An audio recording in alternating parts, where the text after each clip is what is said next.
Okay. All right, guys. November 2nd, and it is 1:51. So I'm going to redo chapter 6. I did the entire thing, and for some reason it didn't record. So anyway, first time took me like an hour and 10 minutes. So hopefully I can get it done again in about an hour or so. So let me see if I can get this thing working. So crazy. So I'm going to share my screen. Let's share. Get this up and running. Okay, so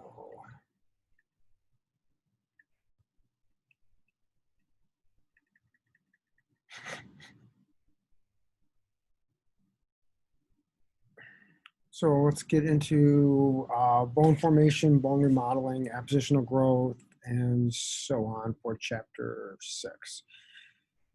So the human skeleton initially consists of just cartilage, which is replaced by bone, except in areas requiring flexibility. So that could be your ear, your nose, the esophagus, part of your larynx. We want a little flexibility there. And just realize, like, when you're born, you're mostly cartilaginous material, because we obviously wouldn't want someone to deliver vaginally or cesarean a full blown child that it was had a skeletal system. It'd be very, very painful, and it would make for a very hard birth. Other mammals are birthed with complete skeletons, and you can see that with horse or cows or whatever. They can get up and usually walk the first day that they're born. We are not able to do that. All right, so skeletal cartilage is made up of highly resilient molded cartilage tissue that consists primarily of water, right?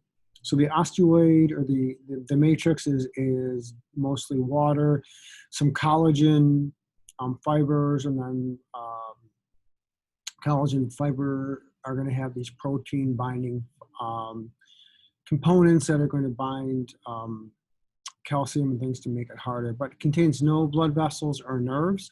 So realize cartilage in itself, it doesn't have any nerve fibers, so it can't sense pain, but the periosteum or the synovial joint areas around it are very pain sensitive. So if you damage them, you'll feel the pain. And cartilage is avascular, so it doesn't have any blood supply, so it takes a very, very long time for it to heal. It has to get nutrients through compression forces, diffusion, pressure gradients, and so on. We'll talk about that a little bit later on in the course. So perichondrium, peri meaning around, chondrium always means some form of cartilage. All right, so layer of dense connective tissue surrounding cartilage, like a girdle. So it's going to hold things into place, whether it's the shoulder girdle or the pelvic girdle. It's going to hold these joints in place and hold the cartilage in place. All right. Helps cartilage resist outward expansion, especially if we have a compression force moving down that we don't want it to expand out. We want to have something girdle, something to contain that. All right, it doesn't blow out like your meniscus or whatever. All right. Contains blood vessels for nutrient delivery to the cartilage.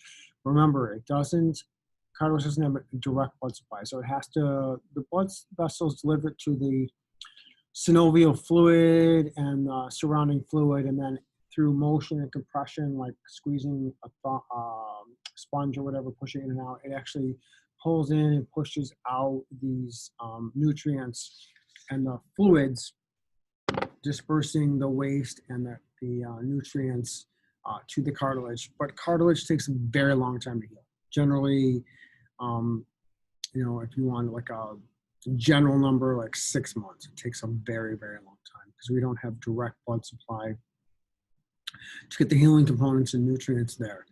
Cartilage is made up of chondrocytes, chondro meaning cartilage, site always meaning adult cells, encased in small cavities, lacunae, within the gel-like extracellular matrix. Right? And we'll go over this over and over again. All right, so there's 3 types of cartilage. Hyaline cartilage provides support, flexibility, and resilience. So this is going to be bluish glassy cartilage, usually at the end of synovial joints, or the end of long bones. Most abundant type contains collagen fibers only for durability. So articulations or joints. Costal always means rib, by the way. Respiratory in your larynx, nasal cartilage, like the tip of your nose, is relatively flexible, as opposed to the septum. So elastic cartilage is similar to hyaline cartilage, but contains elastin fibers, so it's a lot more flexible and has some, you can move it and it'll always go back to the original shape, more or less. All right, external ear and the epiglottis. Fibrocartilage, like in your discs or the meniscus of your knee, are going to be a lot more durable. They have a lot more tensile strength. So it's very thick collagen fibers. Meniscus of your knee, you know, a lot of books will say it's there for shock absorption, which it does a little bit, but its primary function is to help track the femur and tibia together. All right, it tracks them so they don't rotate too much or they don't become disarticulated. And your vertebral discs, all right, fibrocartilage, they have nucleus pulposus in the middle that has your compression force when you walk or jump or whatever you happen to do. But we don't want to, when you jump or twist, we don't want that outer casing of that fibrocartilage to tear. All right, so we have specific orientation that will keep the nuclear pulposus encased in that area. All right, and there's a picture from your book just showing you the different colors of, you know, what's going on. Like we'll talk a little about your axial skeleton, all right, and then your appendicular or appendix, would be your arms or legs, and we'll talk a little bit about, you know, your shoulder girdle, pelvic girdle, and where some of these pubic symphysis, we want that to be able to rotate a little bit, all right, where the cartilage is, and that can become out of alignment. I've adjusted 2 or 3 of those, especially in runners. One was a runner, one was a hockey player, and one was a football player. Extremely painful. Extremely painful when it's out of alignment, but extremely painful to put it back into alignment. But side note, completely. All right, so cartilage goes in 2 ways. Appositional usually means around the circumference. All right, so if it can't grow up, we can do appositional growth, and that would be when we want to increase the thickness, or we have some kind of change in mechanical forces. We want to increase that cartilaginous growth. So cartilage-forming cells in the perichondrium, peri meaning around, secrete matrix against the external face of the existing cartilage, so it's going to be around the outside of whatever it happens to be. New matrix laid down on the surface of the cartilage. Now, interstitial growth, like interstitial fluid, remember that word interstitial is usually in somewhere in the matrix, surrounding something. Chondrocytes, chondrocartilage sites, meaning adult cells within the lacunae, divide and secrete new matrix, expanding cartilage from within. Appositional growth with bone or cartilage is around the outside. Interstitial growth is going to be within the inside. So we're going to secrete that matrix, and then we put collagen fibers in, and then we can increase with some mineral deposition and produce new cartilage when needed.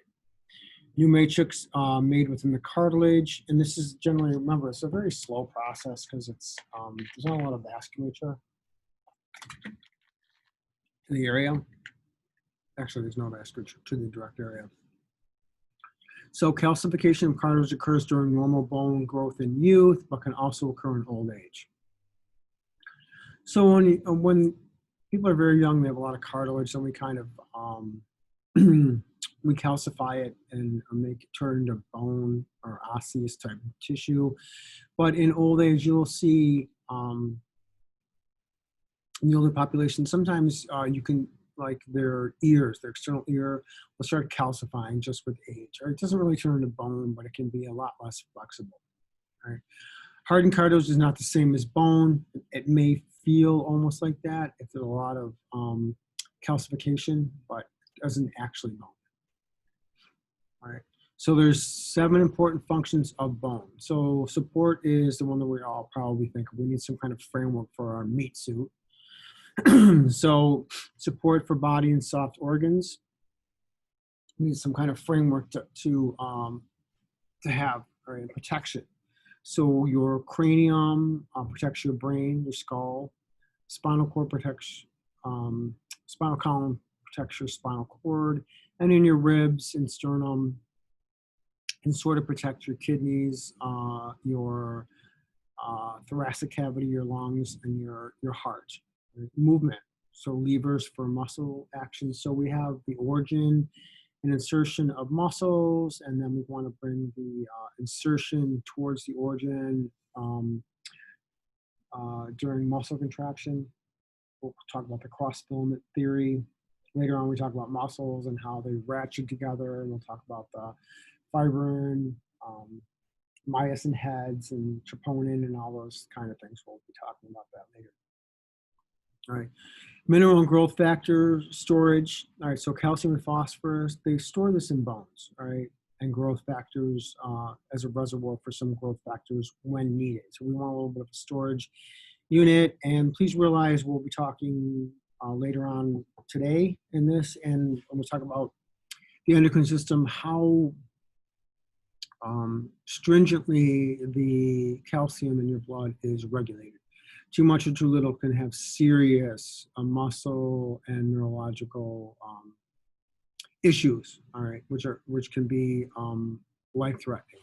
All right, so we want to have a storage for extra calcium in case we don't pick it up during our dietary consumption, or if we can't produce D3 calcitriol from D1 and calcidiol in the sun, we want to have some storage for that, because vitamin D3 regulates the uptake of calcium in the diet. All right, so blood formation, hemopoiesis occurs in red marrow cavities of certain bones, and realize that these red marrow and bones, and sometimes the liver, can take over this function a little bit beyond the scope of this course. But please realize that all of your blood cells are formulated in your bone. So hemopoiesis. So sometimes if somebody has some kind of metastatic problem, or there's some kind of myelotoxic thing going on that's going to start destroying this hemopoietic function in your bone, you'll actually lose the ability to produce red blood cells, white blood cells, platelets, megakaryoplasts, clotting factors. Well, not really more liver, but yeah. So any of these hemopoietic activities can be diminished if there's some kind of myelotoxin or some kind of cancer, bone cancer going on, or sometimes even with some blood cancers too. So triglyceride or fat storage, fat used for an energy source, is stored in bone cavities, right? Would really be more of our last resort after we, used up our glycogen stores and our adipose tissue. During extreme starvation, we can actually start using the fat in our bone for energy if we need to. Hormone production, osteocalcin secreted by bones helps to regulate insulin secretion, glucose levels, and metabolism. So most of us think of glucose regulation, having to do with the pancreas, the alpha and beta cells, and insulin, and glycogen, and that whole feedback loop. But please realize that your bones also, osteo always means bones, calcin is secreted by bones to help regulate insulin secretion, glucose levels, and metabolism. So it does have a secondary function of doing that. Your primary regulation of that, obviously, is your pancreas to your endocrine system. Your pancreas also has a lot of digestive duties with enzymes, but it's also digestive organ and an organ of the endocrine system too. So there's 206 named bones in the human skeleton. Sometimes people have 207 or 208 because you could have a sixth vertebrae, or some people can have an extra vertebrae in their neck. It's very rare, but it has been seen. They're going to have cervical ribs and things like that. But generally 206 bones in the body, divided into two groups. As I showed you in the picture before, we have the axial skeleton. So that's the axis, the x-axis, our x-axis, y-axis, z-axis. So that sagittal axis, long axis of the body, skull, vertebral column, or rib cage, right? And the appendicular appendix, your appendages, appendages. So bones of the upper and lower limbs. Girdles attach limbs to exoskeleton. So go back and review that. We talk about the shoulder girdle, where the humerus attaches to the scapula, and then clavicle. In that area, we have that whole shoulder girdle, the pelvic girdle, where the humerus attaches to the acetabulum of the ass coccyx, and areas like that. There's your humerus, the acetabulum, the ass coccyx, and then we have the articular area here, the scapula, attaching to the head of the humerus, and the clavicles coming along, and bracing that too, kind of like the struts in your car. Right. So bones are classified according to 4 shapes. We have the long bone, longer than they are wide, so limb bones. And I have this bone here, right? So this is the femur, all right? And I'll show you later like some of the insides of that. And this is actually a real human bone. We are unable to access this ever again. They can't even get these anymore.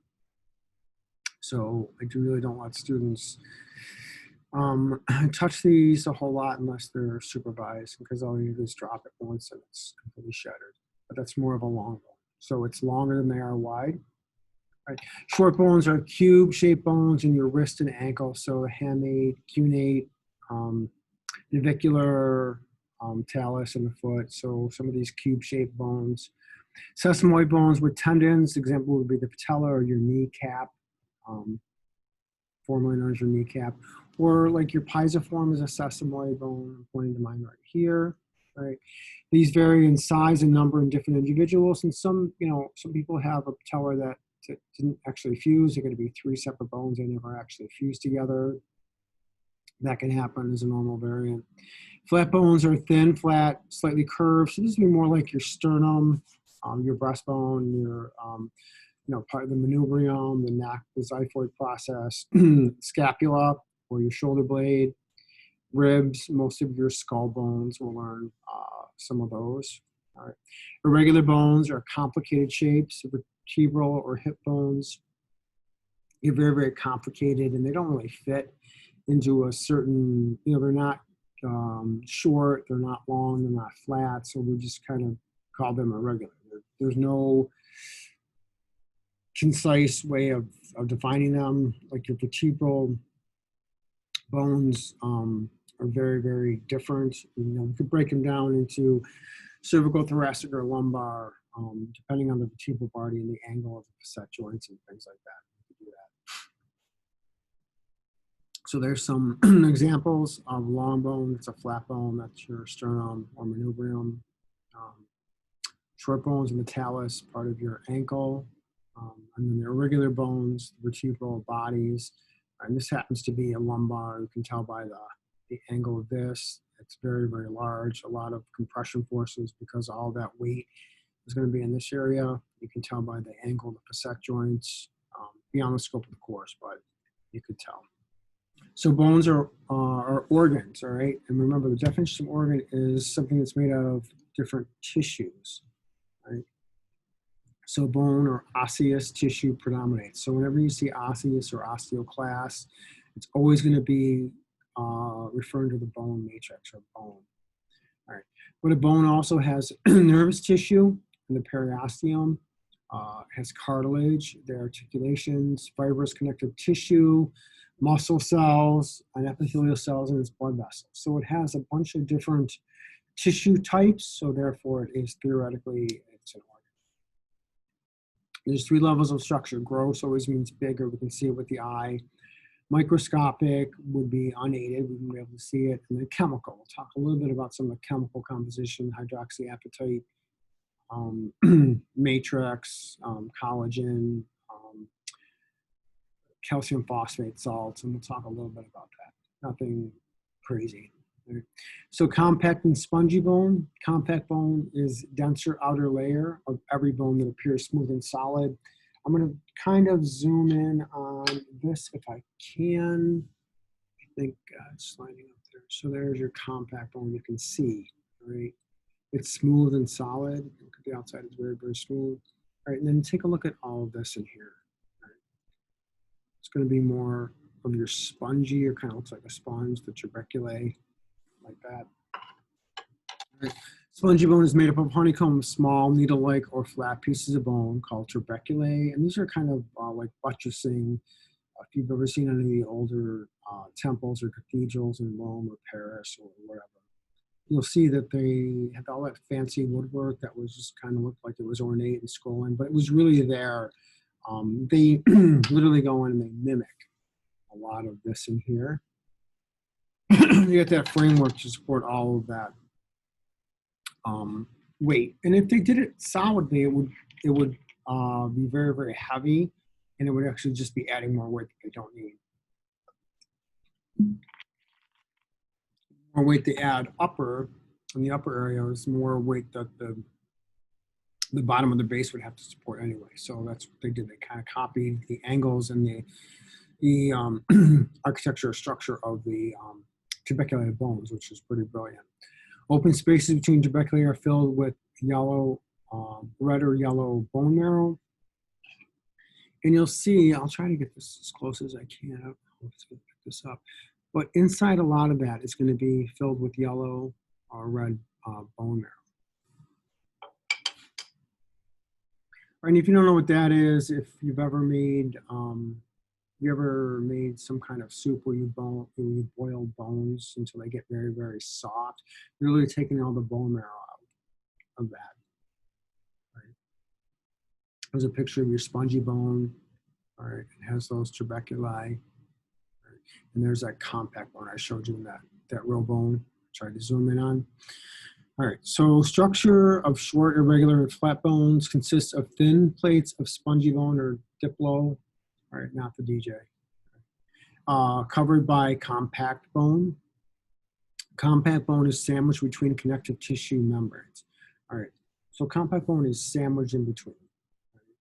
So the periosteum, peri means around, osteum always means bone, covers outside of the compact bone, and the endosteum, endo always means inside. Like usually it's inside some kind of a lumen or some kind of vascular sheath is endo.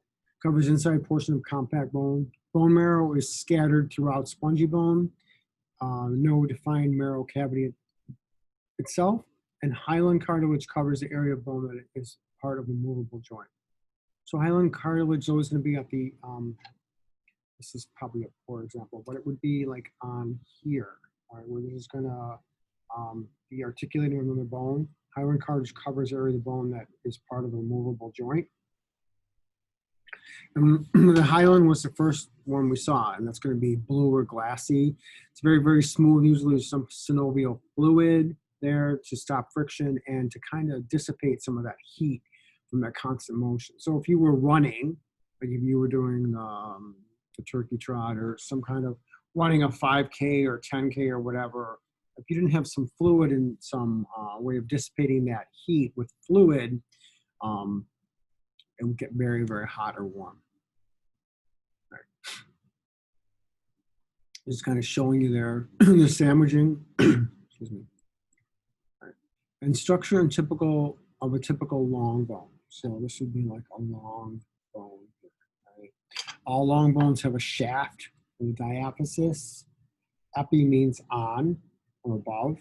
Right. I don't know if I can get the epiphysis.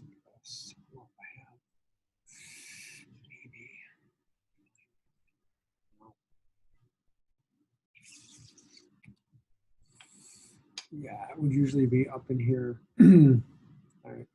Anyway, we'll see a picture of it. So the diaphysis is the tubular shaft that forms the long axis of bone, consists of compact bone surrounding the central medullary cavity. All right, so they're going to run up and down in the osteum. Right.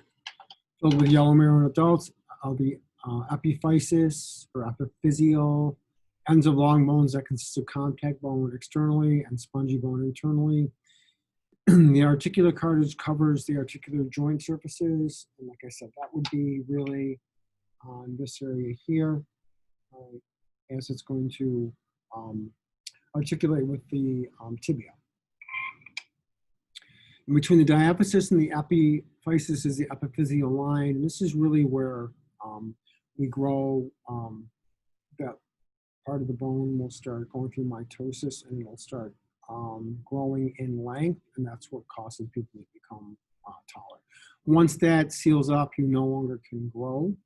Right? So once you're at that, whatever height that is, or once that bone reaches a certain length, it stops. There's an epiphyseal line. Right? Trying to show you guys, but it really isn't really defined very well on the bone I have here. Right? All right, so there's the articular cartilage. So articular, if it articulates, means it's going to touch something. So when you're learning all these bones, learn all of the tubercles, condyles, and then kind of think of what's the bone next to it? What is it articulating? What's it touching up against? So where it touches up against, there's going to be a joint, and joints are there for movement.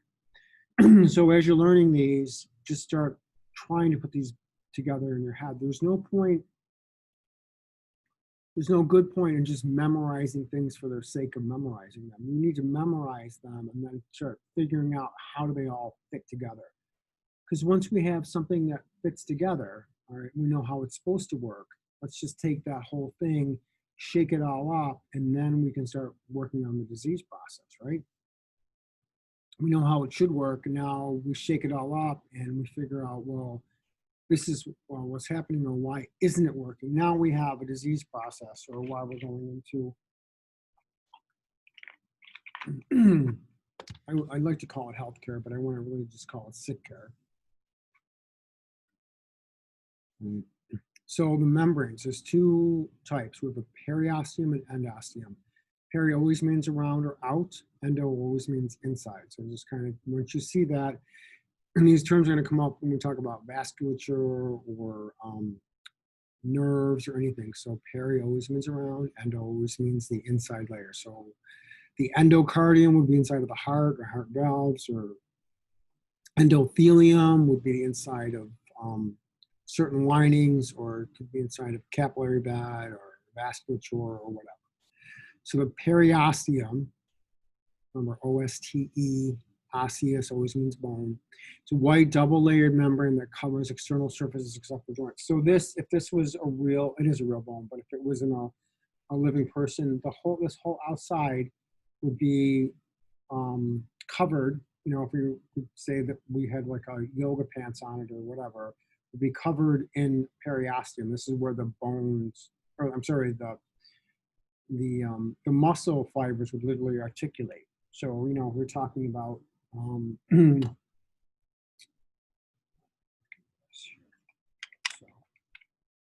I didn't bring it, but if we're talking about this area here, the greater trochanter, this is going to have a periosteum around. This is where all the muscles of the hip joint are going to attach, and they're kind of woven in like a weave. They're woven into the periosteum, and they're going to make lever arms. So that's when they contract with that cross fiber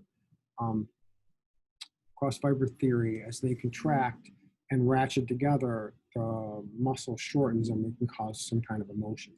So the fibers are outside layer consisting of dense irregular connective tissue consisting of Sharpie's fibers that secure the bone matrix. So muscles are attached to the periosteum around the bone by things called Sharpie fiber. Right? So just think of being woven into that, or a weave. You know, if we want to talk about weaving extensions into your hair or whatever, very similar to that. Osteogenic layer. So when you see osteogenic, you're thinking, well, we're generating new osteo means bone.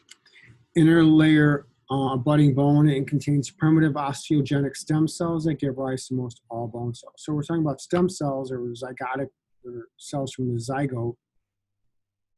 They're osteogenic stem cells. They can literally make any type of bone cell that we need or is needed. So it could be osteoblast, osteocyte, osteoclast. It could be,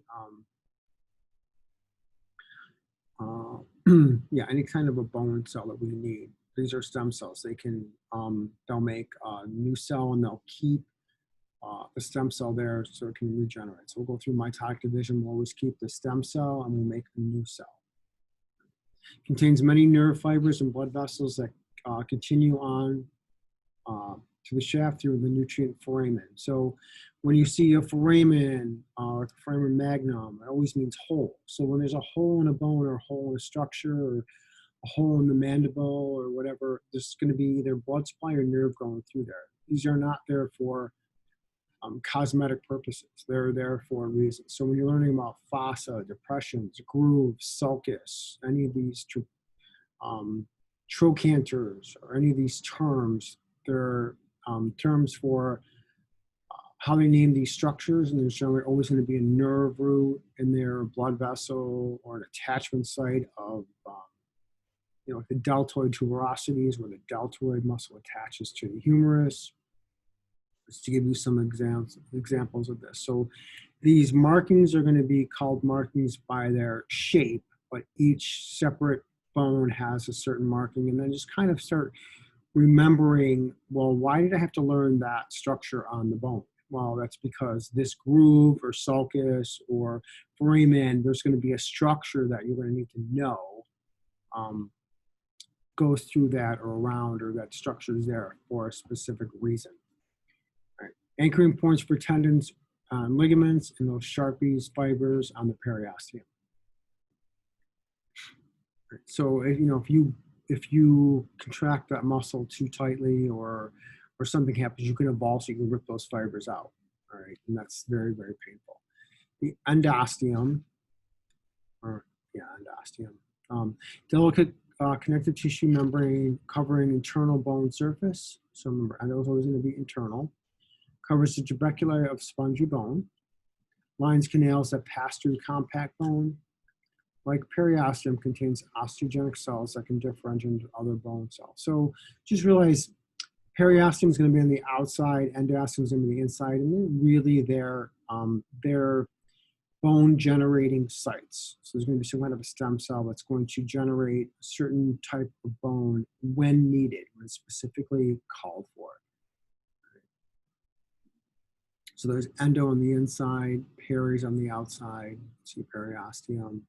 All right, there's perforating fibers. So these are going to be how these are really attached. Sharpie's fibers or perforating fibers are going to be actually attached to the bone, compact bone on the outside, and that periosteum is going to be attached to that. Hemopoietic tissue and bone. So hemopoietic is going to be some type of blood formation. Or hemopoietic is going to be some kind of formation. Red marrow is found within trabecular cavities with spongy bone and diploe of flat bones such as the sternum. All right. So just realize some of my students kind of tell me that they were taught that blood formation was in the end of long bones, which is, it's true, but really your blood forming cells are going to be in your flat bones, sternum, ribs, the vertebral bodies of the spine, and a lot in the oxycoxes of the pelvis. All right, so I'm not going to say they're not formed in the end of long bones, but generally the majority of them are made in your flat bones. So in newborns, the medullary cavities and all spongy bone contain red marrow. In adults, red marrow is located in the heads of the femur and humerus. All right, so it is in the ends of the long bones, the femur and the humerus, but most active areas of hemopoiesis are flat bone, diploe, and some irregular bones, such as the hip bone, and like I said, the sternum, ribs, and the oxycoccyx, so the hip bones, are generally where the majority of your hemopoiesis is done. So if you're doing a bone marrow transplant for somebody with leukemia, they would actually go in to the pelvic bone and aspirate some of that bone marrow out. So that's where they would go.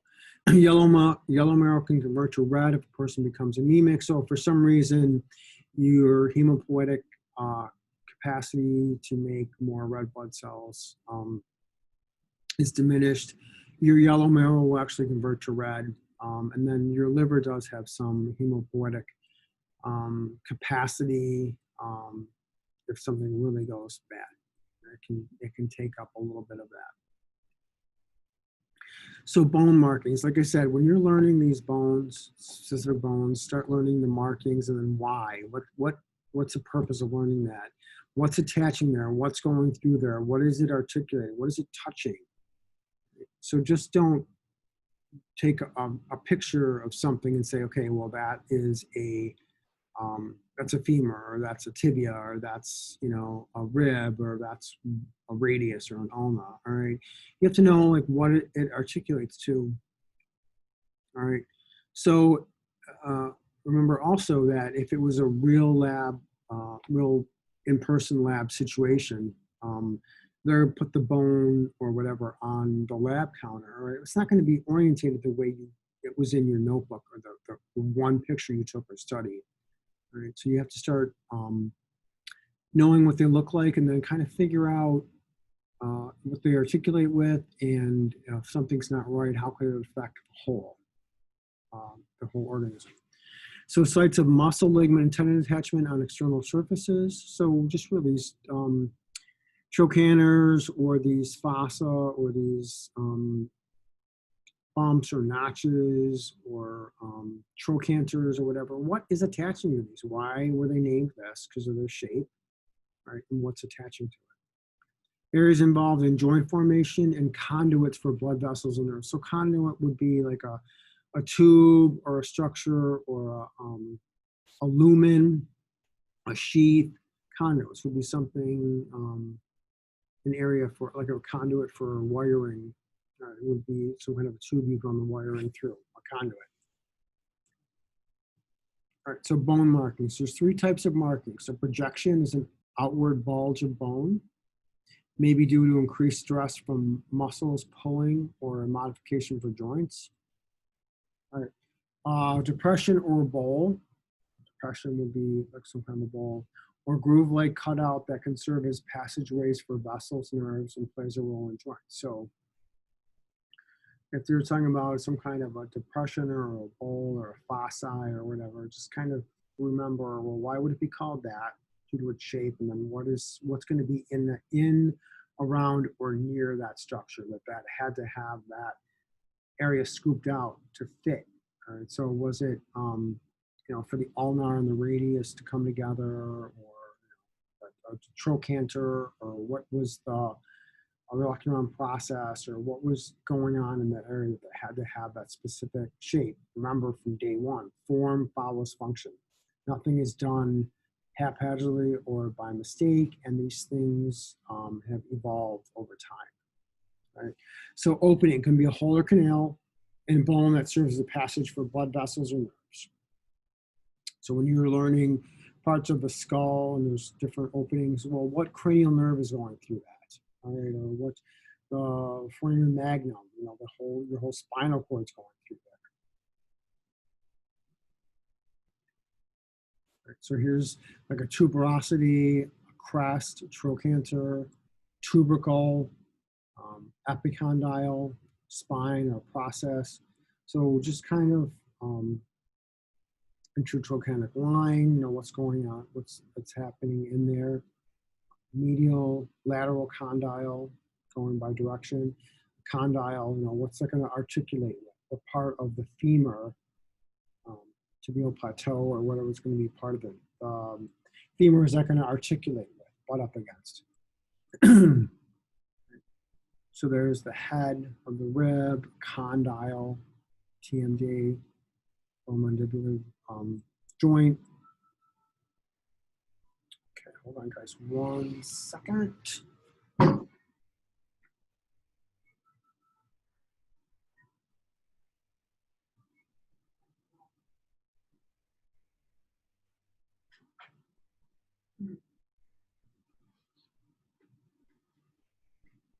Okay, sorry, I had a phone call. Right. Okay. All right. So microscopic anatomy of bone. All right. So we'll continue. So cells of bone tissue. There's 5 major cell types. Each of these is a specialized form of the same basic cell type. So to reiterate, we have some kind of a stem cell. The stem cell can go in and it can reproduce any type of cell it needs to. Now we have different cells for different purposes. All right. So I like to tell students or kind of suggest, well, these are like, let's say you had 4 siblings. All right. So your 4 siblings came from the same mother and father. So genetically you should be, you're not, well, yeah. So you're genetically came from the same parents, but each one of your siblings has strengths or weaknesses, or they are really good in one thing or don't excel in another. So kind of think of that similar to this.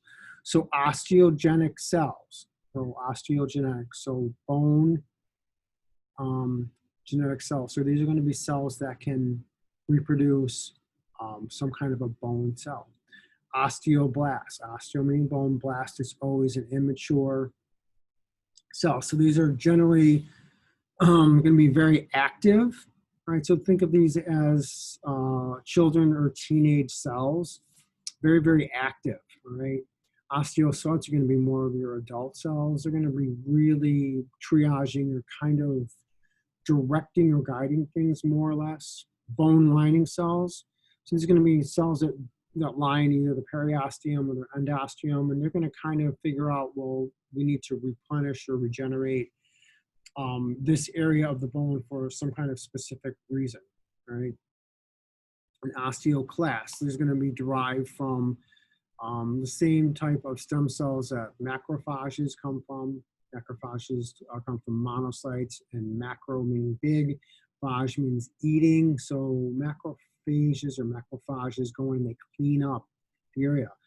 Osteoclasts go in and they start breaking down the bone matrix, breaking down the calcium phosphate salts so we can remodel bone every 7 years according to Wolff's Law. Or we can go in and break down the bone to get the calcium if we have a deficiency of calcium in our blood. Remember I said calcium is very, very heavily regulated in your blood, right? And remember too that your bones are constantly being remodeled. So theoretically, every 7 years, your bones completely regenerate. So if I were to take a picture or do a radiograph, x-ray or whatever you want to call it, of you day 1 of A&P 1, all right? And then you came back here after grad school, you know, it was, let's say it was 7 or 8 years later, and I took another radiograph. Theoretically, not one single osteo cell and not one single bone cell that was in the original radiograph will be present in the radiograph from 8 years later. So your bones are constantly breaking down and rebuilding. We want that for durability and strength. We don't want, you know, if you're 50 years old, you don't want the same bone you had for 50 years. You want that thing to break down and regenerate constantly to refresh it, right? You know, replacing that collagen and calcium salts, you want it to regenerate constantly. Osteogenic cells are called osteoprogenitor cells. Mitotically active stem cells in the periosteum and endosteum. So remember, peri is on the outside, ends on the inside, and these are going to kind of regulate what needs to be done. When stimulated, they differentiate into osteoblasts, or bone lining cells. Remember, blasts are very young, very, very active. Some remain as osteogenic stem cells. So osteoblasts go in and they build up bone, or they build up the osseous tissue, right? And then they're going to, with the osteogenic stem cell, it's going to go through mitotic division, make that osteoblast or make that new bone cell. We also want to keep that stem cell so it can regenerate over and over We don't want to get rid of that. And so stem cell, we always keep one. All right. Bone-forming cells that secrete unmineralized bone matrix called osteoids. So osteoblasts are going to secrete this unmineralized bone matrix, or matrix, I guess we'll call it, yeah, matrix, or extracellular fluid. It's unmineralized. So we want to leave some calcium binding proteins in there. So we can go and we can start laying down some collagen and some calcium. We'll start hardening that off. The initial osteoblast is going to secrete the bone matrix called the osteoid. Collagen makes up 90% of the bone protein. Osteoblasts are actively mitotic. So they're very, very busy going through mitotic division. Right, so there's a progenitor cell, it's a stem cell. It's going to make an osteoblast, and we want to keep that stem cell. Right, osteocytes, these are going to be adult cells. Remember, these are going to be, they don't really go through mitotic division. They're more of a triage or a mentor, I guess. So mature bone cells in lacunae, that area that lacunae is just the kind of storage area or a place for them to hang out that no longer divide. Now, theoretically, they can, under extreme stress, they can revert back to osteoblasts, but beyond the scope of this course. Maintain bone matrix and act as stress or strain sensors. Respond to mechanical stimulus or stimulation such as increased force on bone or weightlessness. All right, so if we have increased force on bone, we're going to build up that bone. If we have weightlessness or we're not using that bone or that limb or whatever, we go through atrophy. It'll start, I don't want to say wasting away, but it'll start reabsorbing because the body doesn't want to expend energy or nutrients into something it's not using. All right, so let's just say you were bedridden, or if anyone's broken a bone and you were in a cast, you realize after the cast is off that all that muscle tissue has atrophied or diminished. All right, so these osteocytes kind of sense what's going on, and they can regulate what needs to be done if everything's working correctly with homeostasis and such.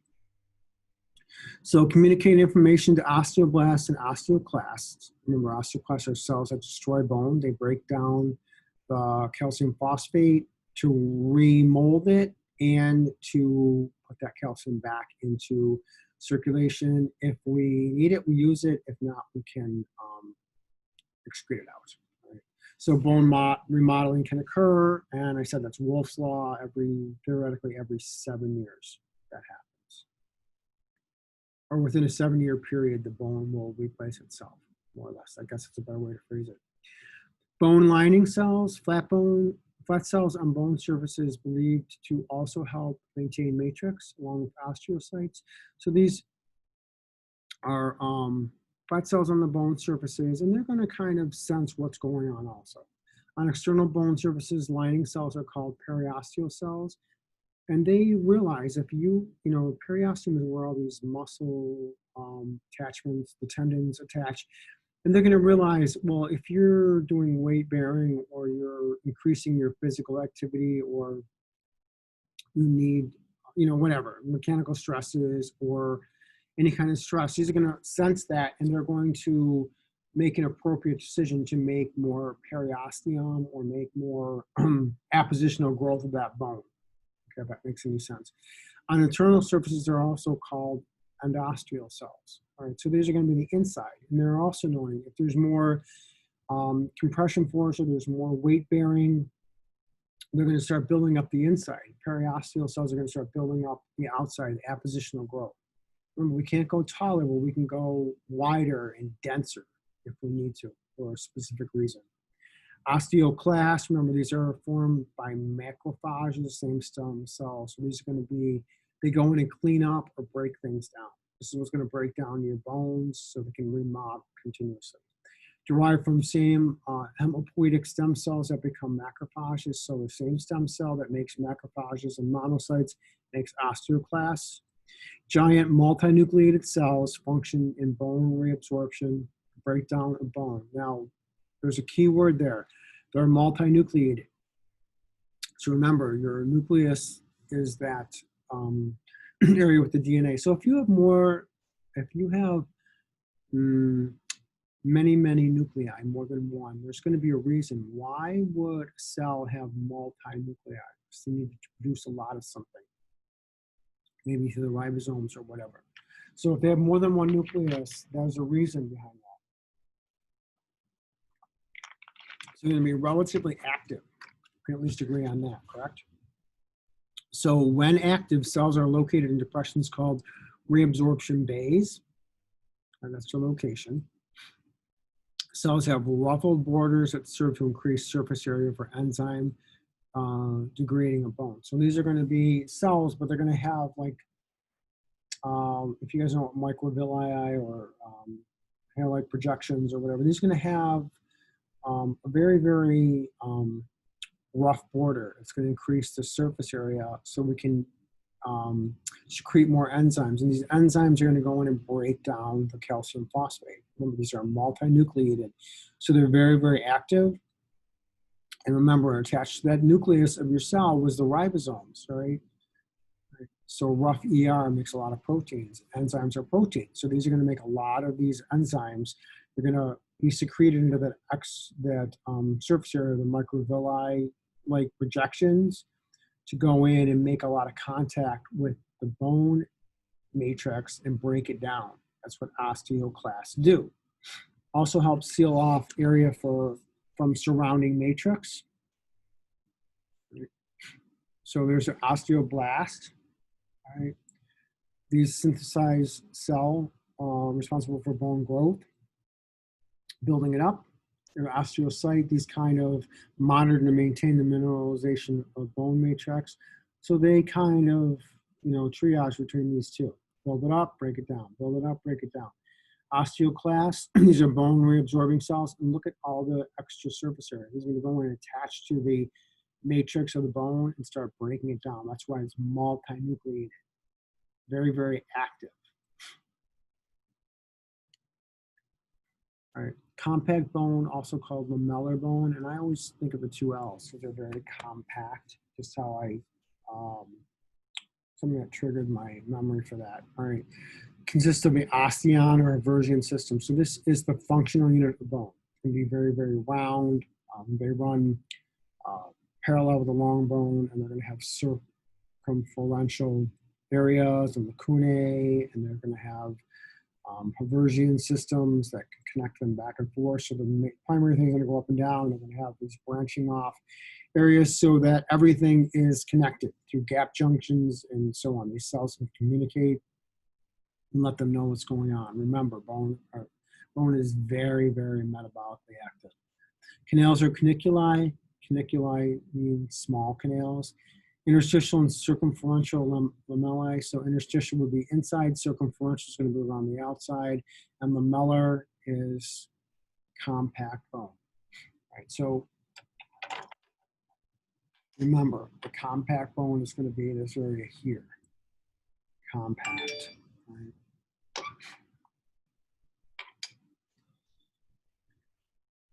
All right, so the osteon or Haversian system, the osteon is a structural unit of compact bone. Right, so if we're talking about the kidney, the nephron is the functional unit, or osteon is a functional or structural unit of compact bone. Consists of an elongated cylinder that runs parallel to the long bone axis.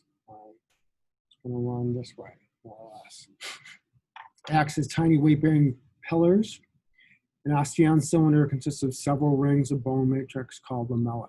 All right, so they're going to be those rings around it. All right. Lamellae contain collagen fibers that run in different directions in adjacent rings, withstand stress and twisting of the bone. So remember, your bones, you think of them as very dense, right? But they have a little bit of torsion, right? They have a little bit of give to them. So if we're running, and we planted our foot and we went to turn real quick, that bone wouldn't have shearing force and break, hopefully, unless you're osteoporotic or whatever, some kind of pathological thing going on. Bone salts are found in between the collagen fibers, and bone salts are, let's just think of them as calcium phosphate for now. And there's that orientation. The collagen fibers run in different directions, and this has been imitated with tire tread, and this can be seen in the fibrocartilage of your discs in your spine, so on. All right. So canals and caniculi, the central haversian canal runs through the core of the osteon, contains blood vessels and nerve fibers. And the perforating Volkmann's canals, these line with the endosteum that occur at right angles to the central core. So they branch out at 90 degrees, right angles, and they branch out so these things can communicate, and we can get everything all connected. We have the osteon haversian system going up and down, then we branch out at 90 degrees away from that, so these are all connected.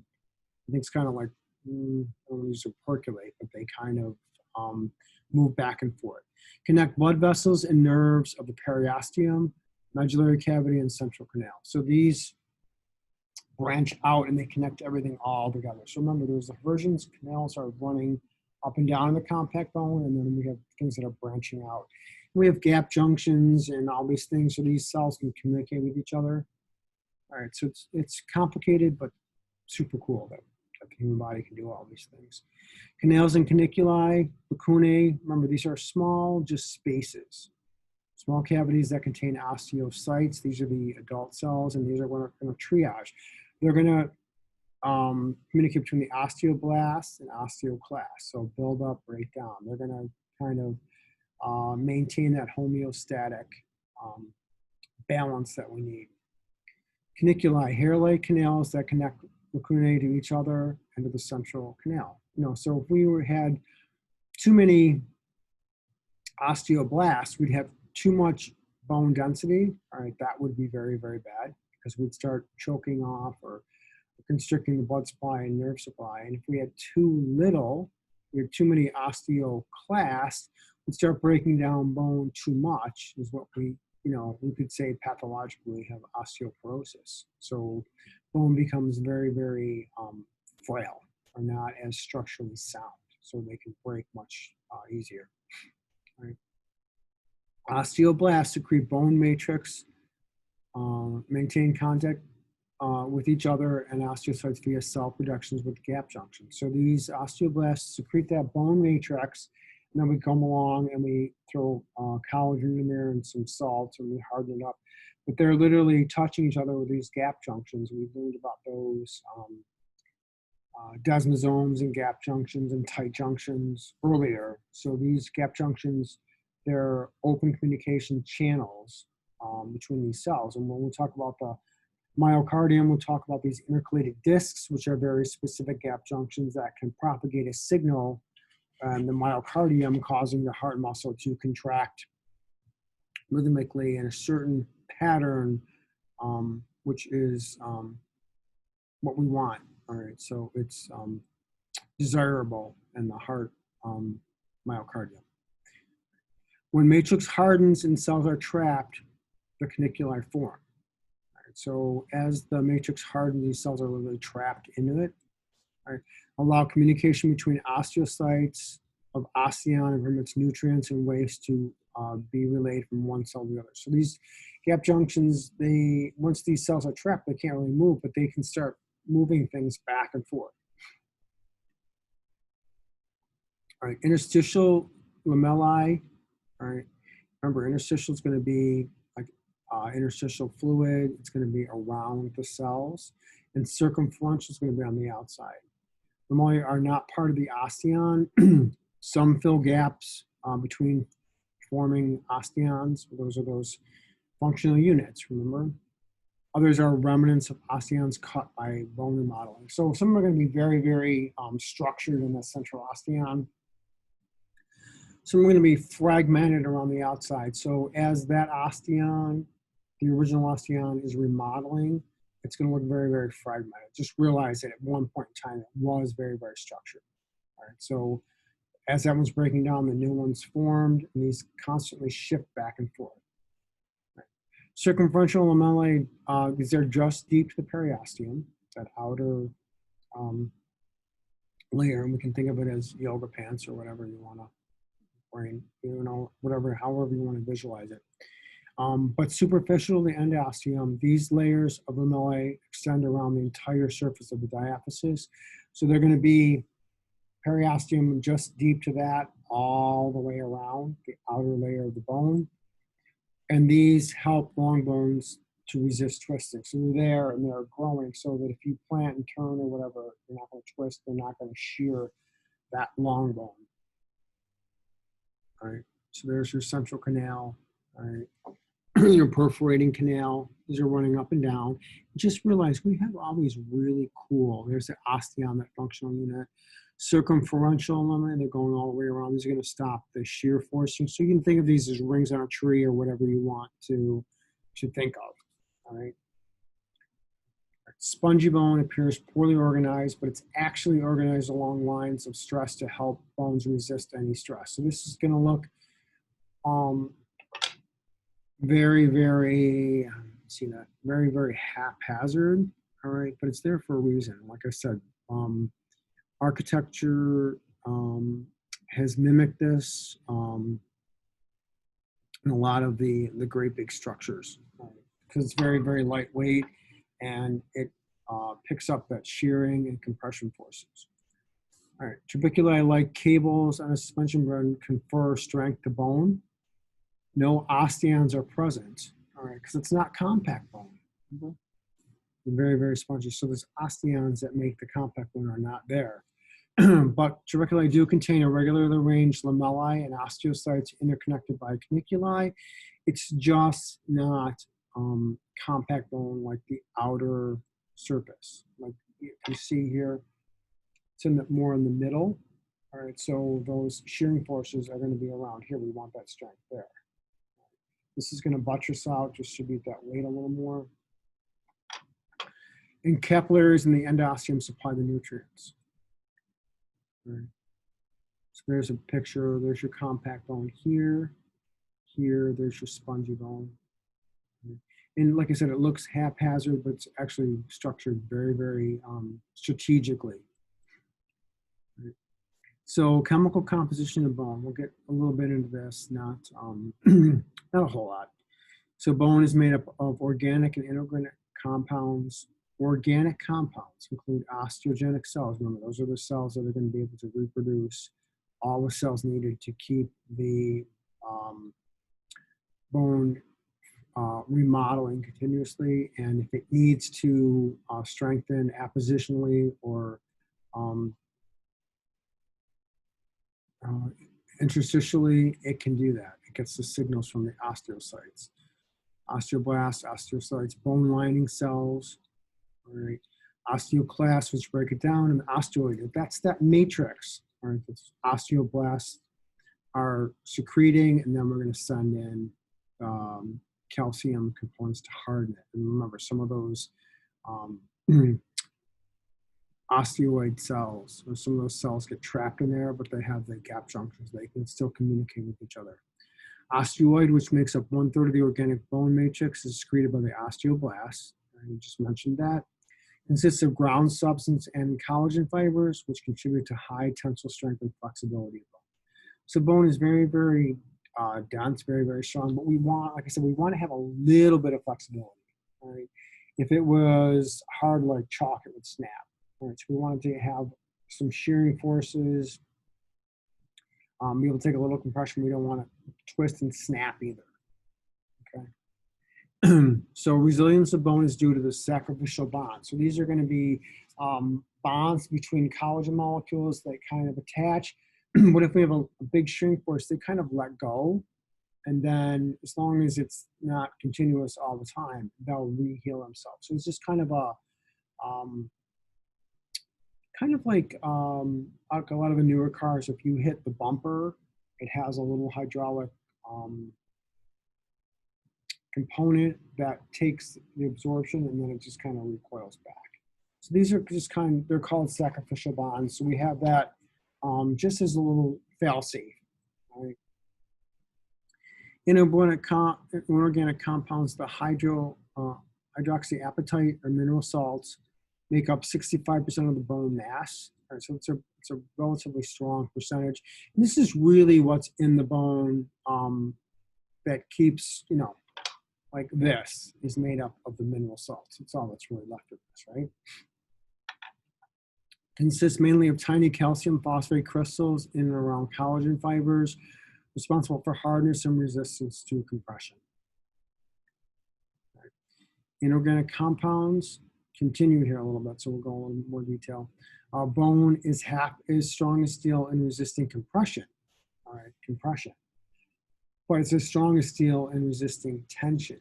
All right, and with resisting compression, I always like if I have a new patient, and let's say it's generally like it could be a male or some females too. I'll look at their thoracic spine and I'll notice something's not right, and then I'll ask them like, were you a gymnast, or were you a dancer, professional dancer, or some guys I'll say, were you weightlifting when you were a teen? Did you aggressively do it? And then I'll say, well, how'd you know that? And I say, well, because your thoracic vertebrae, you lifted so much or you squatted so much that when you went to lift, it literally crunched all your vertebral bodies. I see this sometimes with ex-military too. And once you compress that, it's pretty much shot. So you're going to have some nerve compression in the thoracic area. It could be your intercostals, or generally you have loss of vertebral height, and then it actually causes an excess kyphosis, because those vertebral bodies are supposed to be flat, but they compress more anteriorly, so all those discs are wedge-shaped instead of block-shaped, and can cause some serious kyphosis and some serious issues later on in life, and that can start formulating as early as age 40. Right? So not a good idea.